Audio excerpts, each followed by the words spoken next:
گل زود هنگام استقلال خوزستان تم میاد، باید مراقبت به عمل بیاد که نمیاد و بخت و ایران.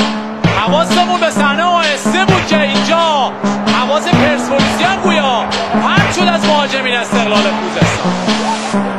چه اتفاقی افتاد و پرسپولیس امیدوارانه این دقایق به بازی برگرده. استفاده